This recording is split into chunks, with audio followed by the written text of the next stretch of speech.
Hello everyone! Hello mga Sisilab! Welcome back again to another video, and this is me, your Sisilabs Chatting. And today's video ay papakita ko or ituturo ko sa inyo kung paano tayo mag-reband ang buhok na merong full highlights. At bago ang lahat, disclaimer lang po, ang tutorial na ito ay medyo risky, at kung meron kayong ganitong kaparehas na case na buhok at kayo ay baguhan lang, ay suggest na magpatulong kayo sa mas nakakaalam. At disclaimer ulit, hindi po ako or hindi ko po nire-recommenda ang mag-DIY sa mga ganitong klase ng buhok na i-reband. At kung nais yung malaman kung paano ang tamang proseso ng pag-reband sa mga ganitong buhok, just keep on watching. Pero bago ang lahat, huwag kalimutan mag-subscribe, i-click ang notification bell para always po kayo updated pag meron po tayong mga bagong upload dito sa ating YouTube channel. And let's get it started!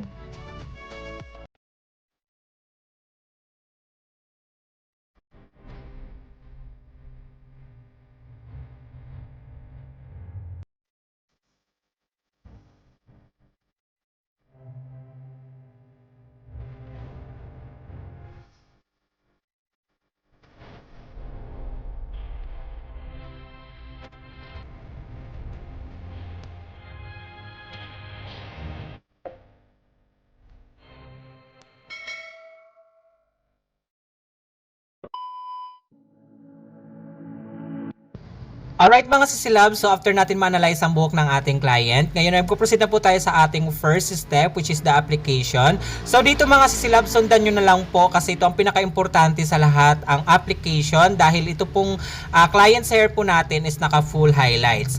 Bali, ang ginawa ko dito mga sisilab ay kinuha ko muna yung mga strokes na walang highlighted or yung mga parts na hindi nasama doon sa pagkaka-highlights. Bali, yun po muna ang nilagyan ko or inuna ko sa pag-a-apply ng ating rebanding cream number 1.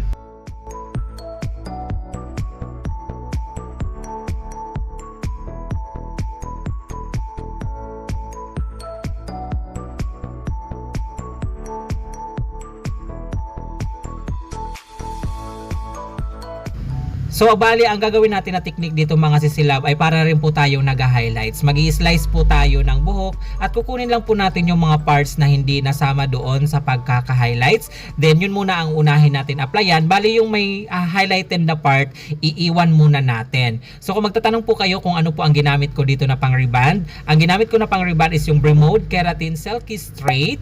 Puro po ang aking application dito, hindi ko muna siya hinaluan ng kahit na treatment, then dry application lang mga sisilab.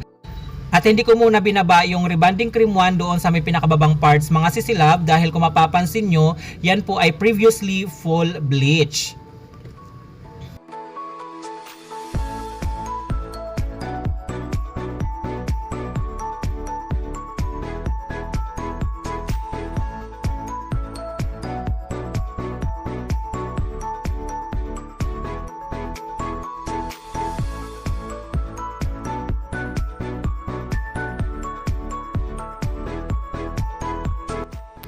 And by the way mga sisilab, meron pa pala ako isang tutorial about highlighted na buhok na nireband ko din. Other technique naman yun mga sisilab. Kung hindi nyo pa napapanood yun, ilalagay ko po yung link dyan sa taas. Panoorin nyo para makuha rin po kayo ng ideas or other way ng technique ng pagre-reband, lalong-lalo na kung naka-highlighted ang buhok ng ating client.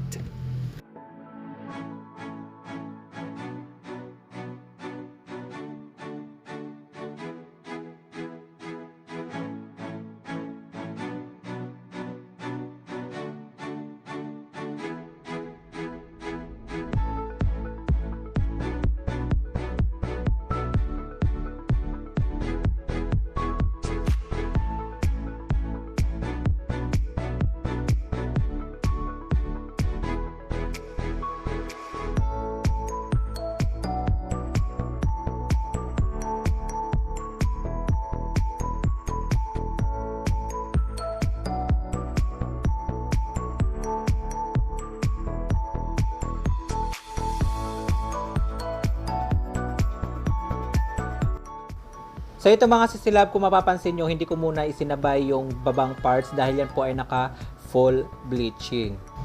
So this time mga sisilab, nandito na tayo sa pinaka upper part ng kanyang buhok na portion. Kung makikita nyo, halos dikit-dikit na po ang pagkaka-highlighten. So mahirap na pong mag-slicing dyan ng buhok or kunin yung mga parts na hindi nalagyan ng highlights. So hindi muna natin yan isasabay. Ipitan muna natin. Then let's go sa other side naman at doon naman po tayo mag-a-apply ng ating rebonding cream number 1.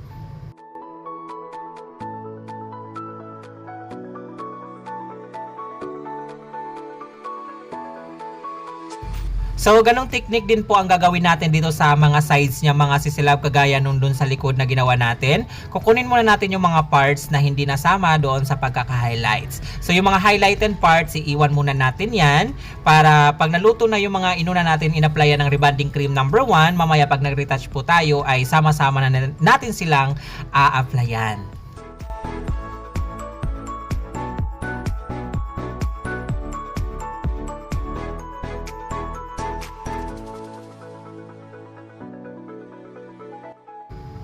At siya nga po pala mga sisilab, ang highlights ng buhok ng ating client is meron na pong 3 months. At kung mapapansin yung pinakadulong parts niya, yan po ay naka full bleach pero matagal na daw po yung bleach niya.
Tapos natin dito mag-retouch mga sisilab. Ito na nga po ay nag-add lang ako ng another 15 minutes. Then after nyan ay binanlawan ko na po ng tubig. Then ifa-follow natin yung pagpapatuyo. Then after pagpapatuyo ay ang ating pag-hair iron.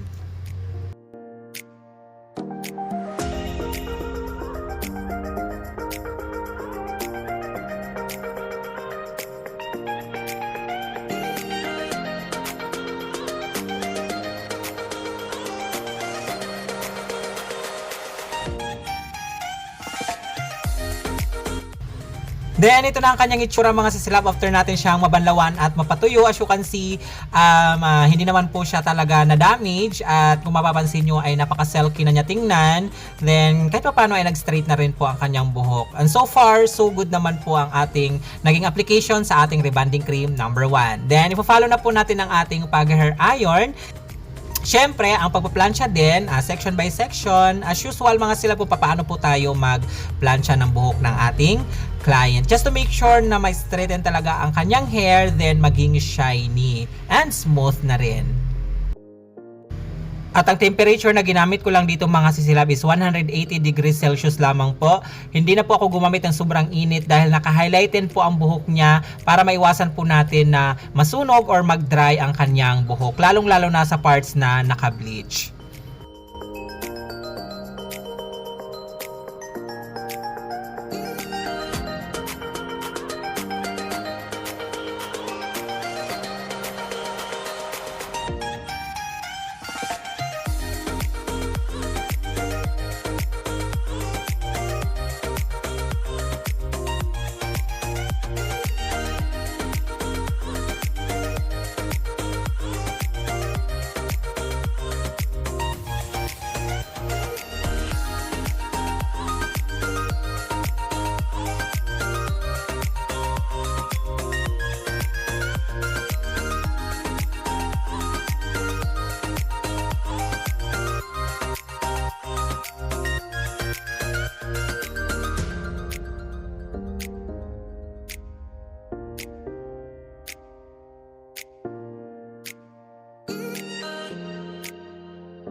Alright mga sisilab, so ayan, malapit na po tayong matapos sa ating last part, ang pagpapatuyo ng ating Brazilian blowout sa ating reband. And what do you think with this process na ginawa natin mga sisilab? At kung naka-encounter na kayo ng ganitong uri ng buhok, ano ang inyong naging way? Ano ang inyong naging experience? Comment below, at kung meron kayong mga other suggestions and questions, pwede po kayong mag-leave ng comment nyo. And of course, don't forget to subscribe to our YouTube channel. Click notification bell para always po kayo updated pag meron po tayong mga ganap dito sa ating YouTube channel. At sana nakatulong sa inyo ang video nito mga sisilab. At kung nagustuhan nyo lang po ang video nito, give this a thumbs up. And this is Chading saying have a great hair day always mga sisilab. Until next video, bye! Oops, wait lang mga silab, huwag muna kayo nga alis. Tapusin nyo muna ang video hanggang dulo dahil hindi pa po tapos. At panoorin nyo po ang naging after wash result ng ating ginawang reband sa highlighted na buhok. Kung ito po ba ay wale or have?